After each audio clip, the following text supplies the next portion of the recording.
thank you all for coming today. We have had quite a lot of confusion here about evacuations and such in Georgetown County. And our purpose here is to try and clarify that and answer a lot of the questions that I know you all have. We've been trying to deal with you individually as much as we could earlier today, and it got difficult to keep up, so we figured it was just easier to kind of open it up to everybody and put everybody in one place. So I'm Jackie Broach. I'm the Public Information Officer for Georgetown County Government. We also have our County Administrator, Sel Hemingway, here. Sam Hodge, our Emergency Manager. We have County Council Chairman Johnny Morant.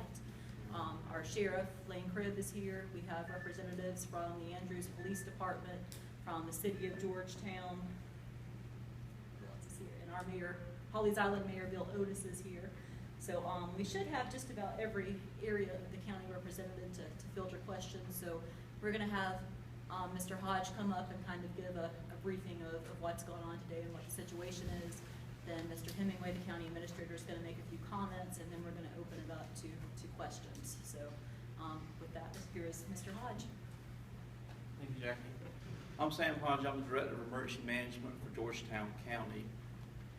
This is the purpose of today's press conference is to make sure we all understand the situation at hand, what's going on, and where we're going to go from today.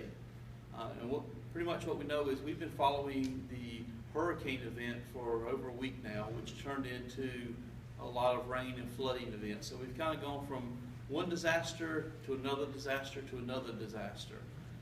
The advantage of things like that is it gives us time to be on top of the game and be prepared instead of one of those short notice events. Pretty much the situation that we have is we've had a lot of rain across the Carolinas, from Columbia to Greenville on down, and as we know with the way our river systems are set up, they eventually come to the coast. And Georgetown County, being the wonderful coastal county that we are, this is probably their last stop before they go out into the Atlantic. So we're just going to have to deal with them while we're here. There's three major areas of concern that we have across Georgetown County, and that is the Mingo Creek area, the Black River, and the Pee Dee River. Those are the areas that have had some flooding over the past couple of days. There have been some bridges that the Department of Transportation have closed. We've reopened up some, then we've closed some more. So it's kind of a situation where when the waters move, they may rise and they'll fall, and they may rise again.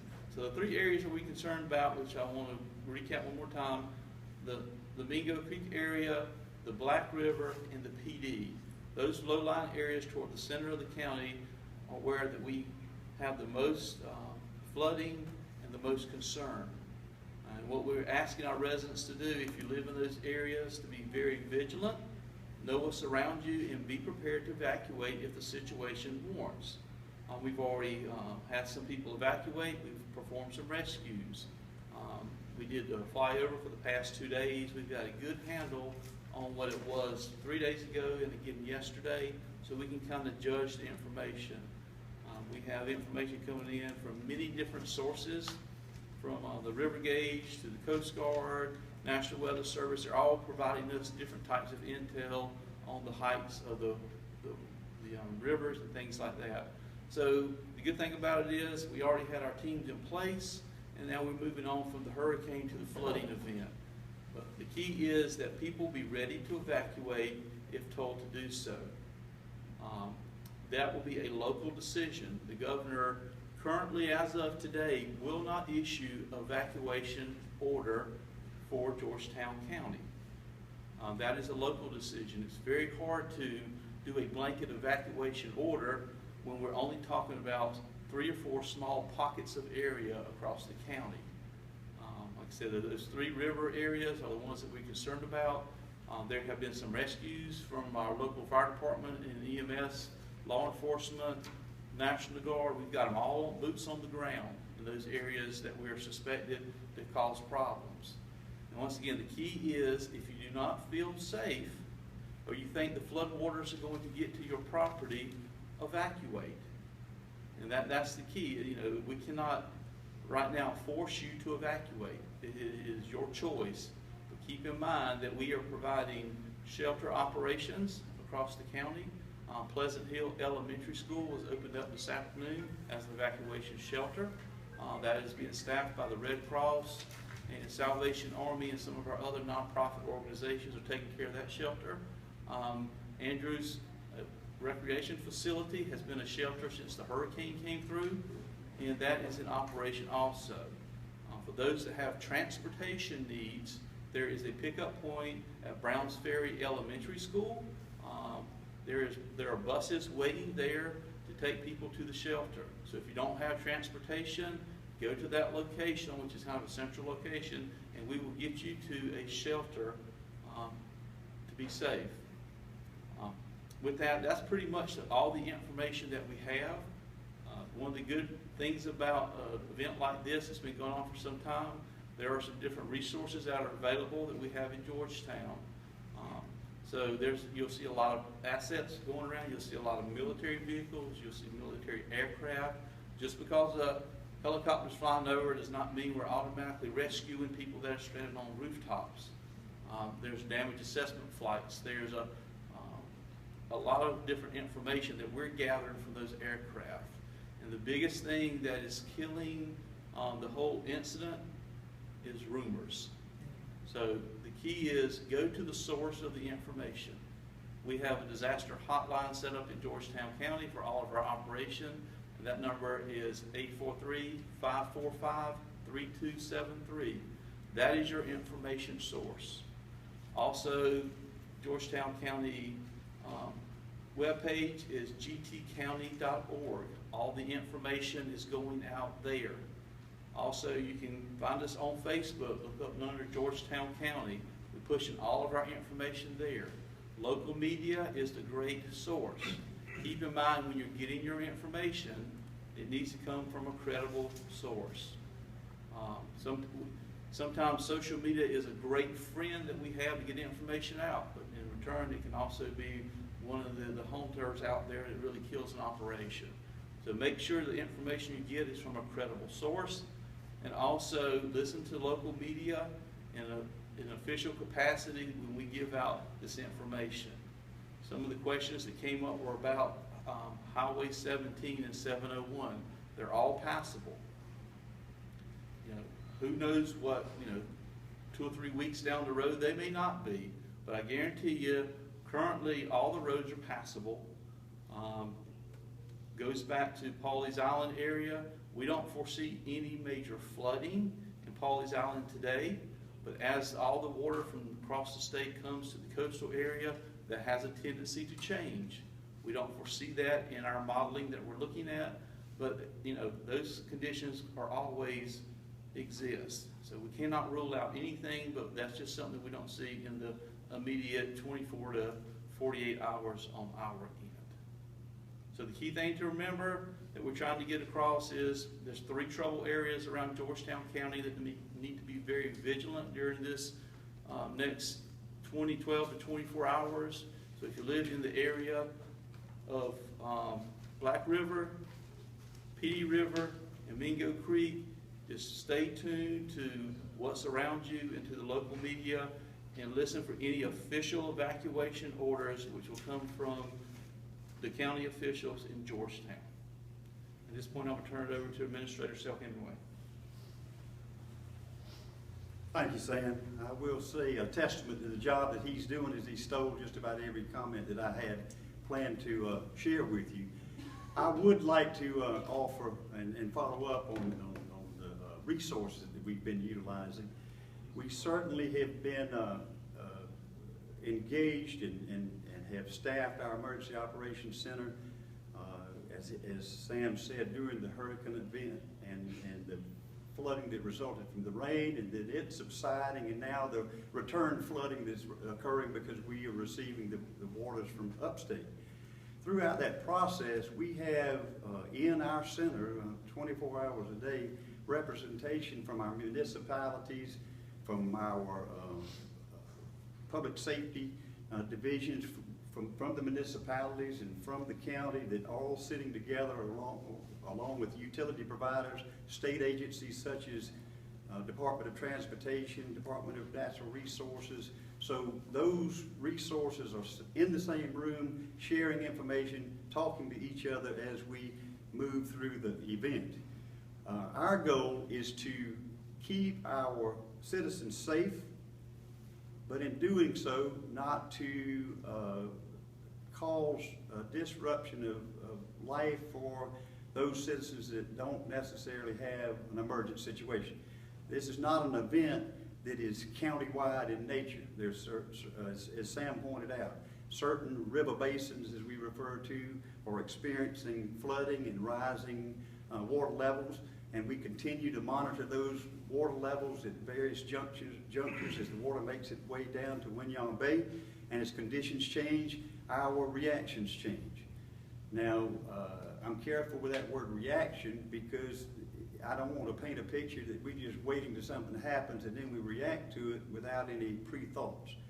We have engaged and taken advantage of the resources that have been offered to us. For example, we have counterparts of SAM, emergency managers from other counties in the state that volunteer their services, and we've involved them in the process. Resources from General Livingston and the National Guard, lots of resources that we've taken advantage of from that agency. Department of Transportation, Department of Natural Resources, we've got those people and those assets on standby to be able to activate on a short notice should we see conditions change in different parts of the county. So again, our effort is to balance the response in a manner that addresses the issues, addresses the areas of concern, while not disrupting areas that don't necessarily have those problems. It gets very tedious at sometimes in making that balance. And again, as Sam's pointed out, we have to make decisions and we have to utilize the resources we have to notify the citizens when that happens. Again, I urge you to rely on the resources that have been identified, namely our emergency call center, our Facebook page, our web page. You know, that's where the information that we are putting out is being posted. We have a number of other representatives that we introduced earlier. We'll be glad to entertain any questions that you may have, but again, I can't overemphasize the point that our mission is to protect and preserve the lives of Georgetown County's citizens and visitors, as well as to minimize property damage as that goes on. This is an event I'm anxious to see when it's over, whether it's categorized as a 100-year event, a 500-year event, or a 1,000-year event, but I'm confident that no one in this room has ever seen anything like this or experienced the magnitude of this, and we're going to have stories for our grandchildren, I will assure you. With that, we'll entertain any questions that anyone may have. What's the latest on the Dunbar and Oatland communities? On that? The Oatland and Dunbar communities, what's the latest for the people there? The Oatland and Dunbar communities, earlier today, water covered portions of the road leading into those communities, which basically was a one-way in and one-way out. When DOT determined that it was necessary to close those roads, we activated the plan that we had to go in utilizing law enforcement, National Guard, provide transportation, partner with the school district, utilizing their school facility and school buses to provide transportation. We opened the center at Pleasant Hill that would accommodate any of those folks that would like to be relocated to a public shelter. We're assisting them if they have friends, neighbors, or relatives that they can make accommodations to stay with. We will transport them to a common location that they can meet those folks. And that plan is being activated even as we speak. Can you guys explain some of the confusion earlier today from the state and evacuation versus what is actually happening within the county? I do think that the intent of the message was, I guess, changed as it worked its way through the channels of social media and the public media as well.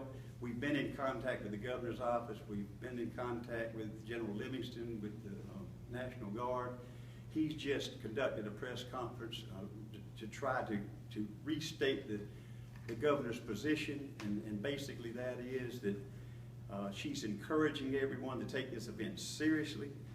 You know, we are all familiar with voluntary evacuations and urging people to take caution and people remaining behind and that type of thing. So the message is that if you feel that you're in harm and your local officials are warning you of such, please take heed to that message.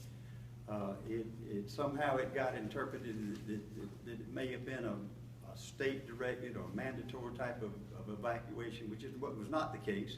We've since clarified that any evacuations that would be ordered will come from the local jurisdictions, be it the municipalities here in the county or the county itself. But at this moment, and to date, so far during this event, there's no mandatory evacuation been issued within the municipalities or within the counties to date.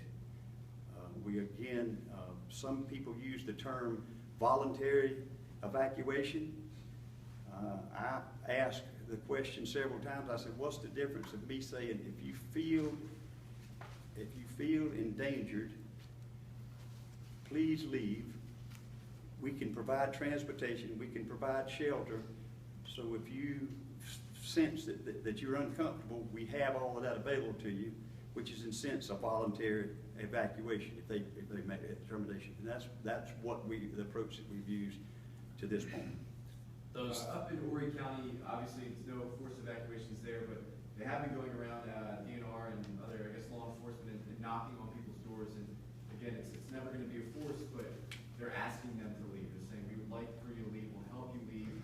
Some of the reasons are first responders won't be able to get to you. If it gets bad, you'll be kind of on your own. And we want you to leave, but like you're saying, we can't ask you to leave. In comparison, you guys are saying if you feel uncomfortable, you should leave. There were several areas that were mentioned. Obviously, Oakland and Dunbar have been affected, and then the three bodies of water that are problem areas. Has there been any kind of active approach to, as silly as it sounds, exactly, get people to voluntarily leave? Exactly, as you just mentioned. The law enforcement and National Guard in those two areas, Oakland and Dunbar areas, doing exactly that. And they're encouraging them to leave and relaying the message, just as you say. If you have some type of emergency, we may not be able to respond as timely as what you would like, and we're encouraging you to either seek shelter with, again, relatives or a private type sheltering, or to take advantage of our public shelter. So by that, when you say actively, they're out knocking on doors, they're saying, hey. In those areas, right? Thank you. Those three priority areas, what condition are they in now, and what can people who live around there expect to see change in the next few days? Where is that? The three priority areas, the Mingo Creek, Black River, and Petey River. They can expect water levels to continue to rise.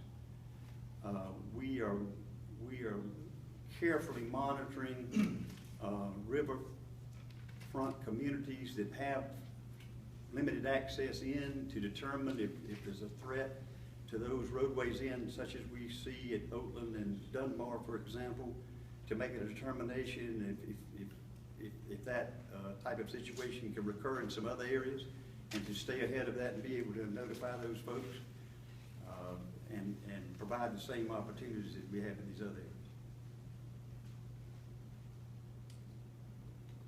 What kind of increased water levels are going to be present on Front Street? I think that's a question from our city representation.